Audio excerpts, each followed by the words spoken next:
कि नीम का अगर बीज बोते हैं तो आम के फल नहीं मिले। तो हम ऐसा क्या करें जिससे कि हमारा कर्म, हमारा काम हमें अच्छे फल दे। प्रणाम, आप सबके लिए बहुत प्रार्थना है।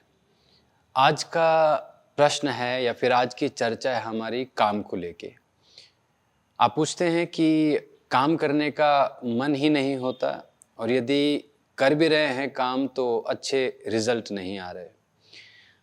अब इसमें आप सबसे पहले तो इस बात को समझें, यदि आपको जो भी काम आप कर रहे हैं वो करना नहीं आता है तो आप पूरा जीवन भर भी अगर अपने इस काम को करते रहें तो आप प्रसन्न नहीं हो पाएंगे, खुशी को आप प्राप्त नहीं कर पाएंगे और जो आपने इच्छा की है वो फल भी आपको नहीं मिलेगा। ये ऐसे ही जैसे आप जब कहावत सुनी आपने कि नीम का अगर बीज बोते हैं तो आम के फल नहीं मिलेंगे। तो हम ऐसा क्या करें जिससे कि हमारा कर्म, हमारा काम हमें अच्छे फल दे, उसके विषय में हमें विचार करना होगा। इसके लिए सबसे पहले जो भी काम आप कर रहे हैं उसमें महारत प्राप्त करें, उसमें आपको एक्सपर्ट बनना होगा। उदाहरण लीजिए, हम सब के घरों में किचन होती है, रसोई घर होता है और वहाँ पर हम भोजन बनाते हैं।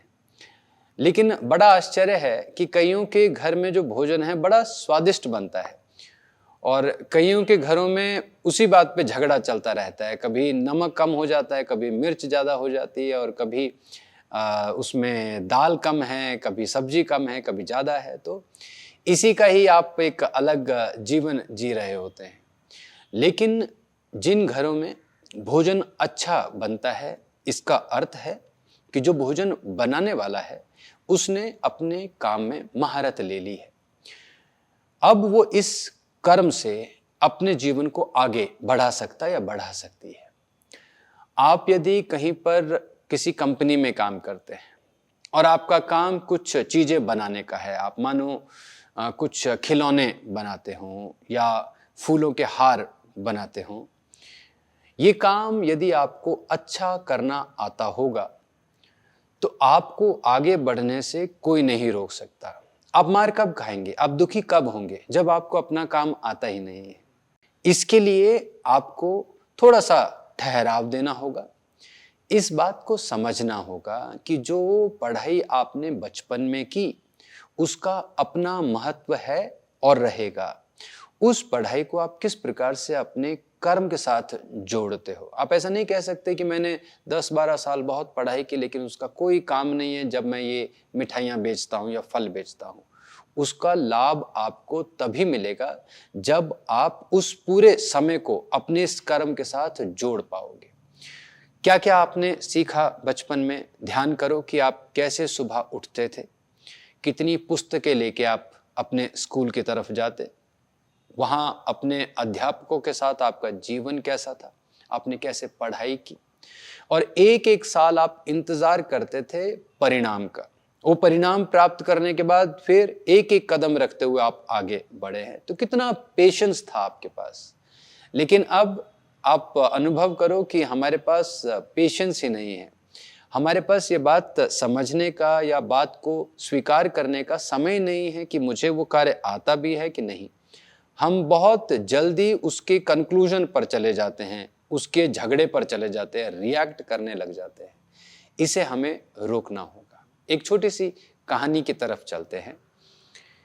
दो शिष्य अपने गुरुदेव के साथ बैठे और उनसे प्रार्थना की कि हमें कुछ ऐसा बताएं जिससे हम बहुत आगे बढ़ जाएं। हमने सुना है कि संसार में लगभग आधा जीवन लग जाता है तब जाके कुछ प्राप्त होता है। तो आप हमें कुछ ऐसा वरदान दे, ऐसी कुछ सीख दे जिससे हम तुरंत कुछ बड़ा कर सके। तो गुरुदेव इन दोनों शिष्यों की सेवाओं से प्रसन्न थे। तो उन्होंने कहा कि मैं तुम्हें बाहर ये जो जमीन है यहाँ पर कुछ रहस्य हैं बता देता हूँ। इस जमीन को खोदो। इस जमीन को खोदने से आपको यहाँ पर बहुमूल्य रत्न प्राप्त होंगे और उन रत्नों को आप जैसा आपका मन हो उसका आदान प्रदान करके अपने जीवन को आगे बढ़ा लेना। तो दोनों ही शिष्य अलग अलग जमीन पर खुदाई करना शुरू कर देते हैं। पहला शिष्य जो है वो 1 महीने बाद थोड़ा थकने लग गया और वो क्या करता कि थोड़े दिनों के लिए एक जगह खुदाई करता, थोड़े दिन अलग जगह चले जाता और ऐसे करते करते उसने पूरी जमीन ही खोद दी। 2-3 महीने और बीत गए, कुछ प्राप्त नहीं हुआ तो वो जगह छोड़कर चला गया और अपने गुरु को भी छोड़ दिया उसने, यार कहीं दूसरे शहर जाके बहुत दुखी भी रहा और बहुत भला बुरा भी कहता रहा अपने गुरु के प्रति।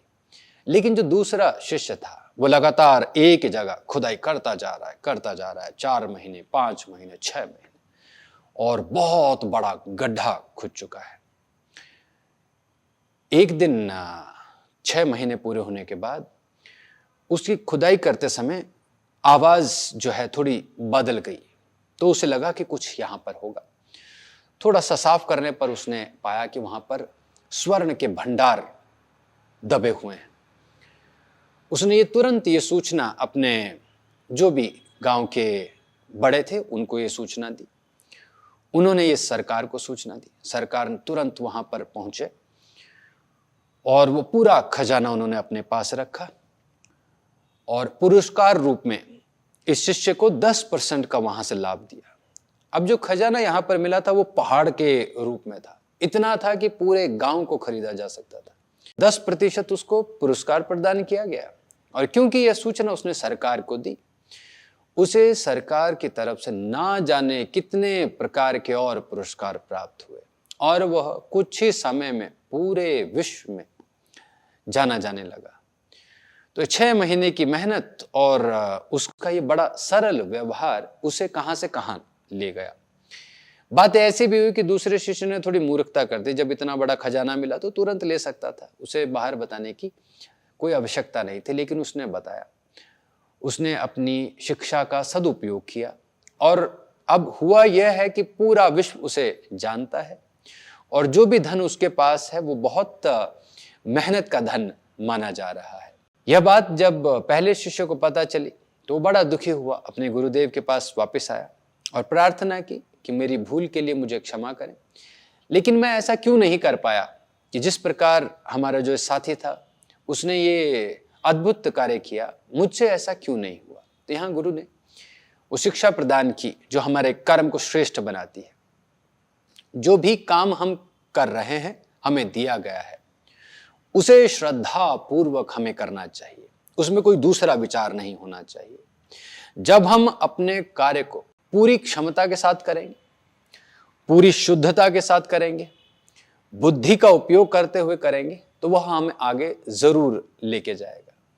तो आप जो भी काम कर रहे हैं, जो भी सोच रहे हैं, उसे करने से पहले मन बनाइए कि आप इसमें कुछ अद्भुत करेंगे, कुछ अकल्पनीय करेंगे। तो आप देखेंगे कि ये जो मन उदासी की जो आपकी शिकायत है या बार बार हार जाने की जो आपकी शिकायत है वो नहीं होगी। जो व्यक्ति मन में ठान लेता है कि मुझे अपने कार्य को पूरा करना है, चाहे कुछ भी हो जाए, वो कभी भी दुखी नहीं हो सकता, वो कभी भी परेशान नहीं हो सकता, उसे कोई नहीं रोक सकता। और ऐसा ही आपने बनना है। आपने हिमालय जैसा विशाल कार्य करना है और ये संभव है, ये पूरी तरह से आप कर पाएंगे। बस लगे रहो अपनी मेहनत पर। आज के लिए इतना ही। आपके और प्रश्नों के साथ हम फिर मिलेंगे। आप सब अपना ध्यान रखें। नमो हिमालय।